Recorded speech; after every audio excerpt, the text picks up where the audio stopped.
Hello, class. Welcome back to Viva Barca, and welcome to another interesting episode where we are going to discuss on some interesting updates. We start with Marcos Alonso, as the Barcelona left back wants to stay and succeed at the club despite lucrative Premier League offer. We are going to discuss on that as we move ahead.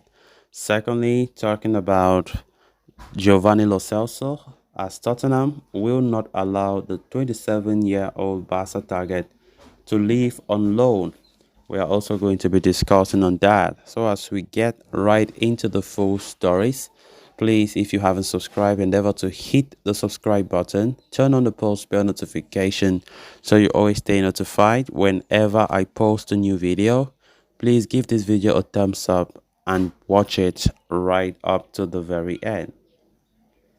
Barcelona are adding the finishing touches to their plans in the transfer market with merely a few days left until the window slams shut. Joan Laporta is keen to escort as many French players as possible through the exit door in the coming summer, which will ensure Barca are given increased license with their finances and can thus make more recruitments. One of the players who is not considered an important figure in the side, especially after the impending arrival of Joao Cancelo, is Marcos Alonso. Having joined Barcelona from Chelsea last summer, Alonso may end up returning to the Premier League, with Manchester United emerging as a potential destination for the veteran. In light of Luke Shaw's recent injury, which could keep him out for a while, United are attempting to recruit a replacement, and consequently, Alonso has been shortlisted. The Red Devils have offered Marcos Alonso a 2-year contract with an increase in his salary as well. However, according to Gabriel Sanz, despite the attractive terms proposed, he is focused on succeeding at Barcelona. The Spanish international has been aware of Manchester United's interest for some time now, but he believes he can improve his situation at the Catalan club and continues to aspire to succeed as a Barca player. Minutes for the player are said to be sparse this season, yet Alonso believes his versatility in that back line can end up helping him register game time for the Blaugrana. At the same time, though, he is also aware that the market can be crazy and unpredictable, and as such, the situation remains open. Atletico Madrid are also one of the teams interested in Alonso's services, and the club may attempt to include him in the process of bringing Joao Felix to FC Barcelona, according to recent reports. In the past, there have also been reports of interest from teams in Saudi Arabia as well. Ultimately, though, everything will come down to Alonso's desire and whether he is willing to move from Barca or not. Of course, Marcos Alonso has been featuring in a lot of headlines lately for Barca, as the player is reportedly linked to Manchester United and Atletico. Of course, his future at Barca now remains a huge doubt. Of course, we know that is not the biggest of surprises, talking about Alonso's uncertain future, because Alonso have never really been that player that we once saw at Chelsea since his arrival as a free agent last summer.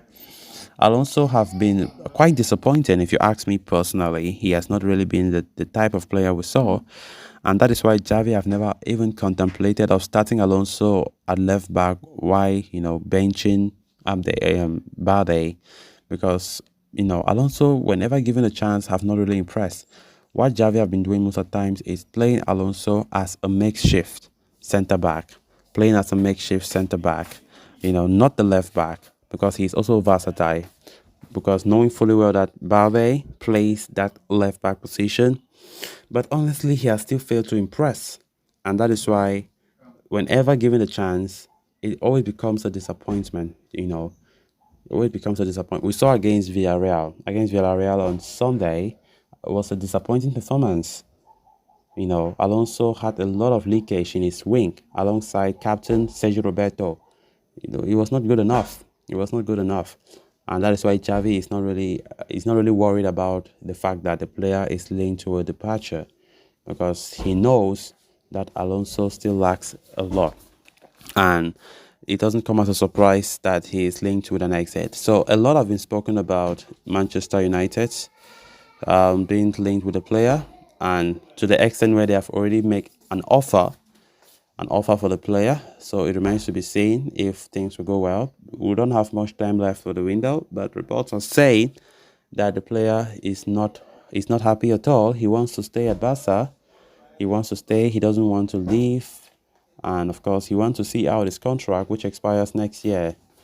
So at the end of the day, it will be his decision if actually he decides to depart or not.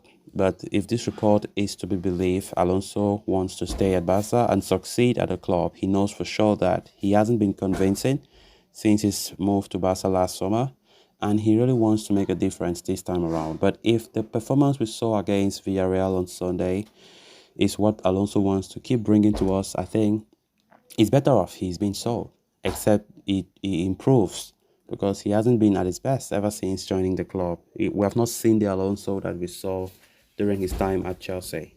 Then on to the final story of discussion. Barca have finally made a breakthrough in their bid to sign Joao Cancelo, but the club still have their work cut out in the transfer market. Coach Xavi Hernandez still wants to sign a new midfielder in order to cope with injury and forced absence of Pedri. And of course, in the attacking midfield department, Barca have explored the possibility of signing Giovanni Lo Celso, who is an outcast at Tottenham.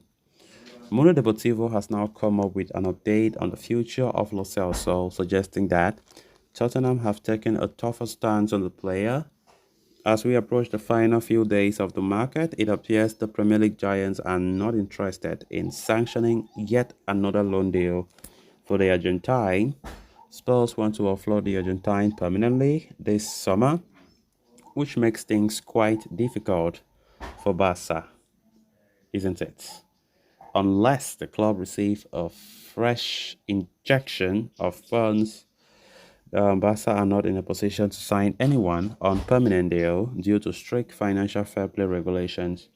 The only option, therefore, is to sign players on loan deal with an option to buy at the end of the season. It is a similar strategy the club employed for the loan of Joao Cancelo. So guys, with that, we have come to an end of this episode. Thanks a lot for watching. Until next time. Bye-bye.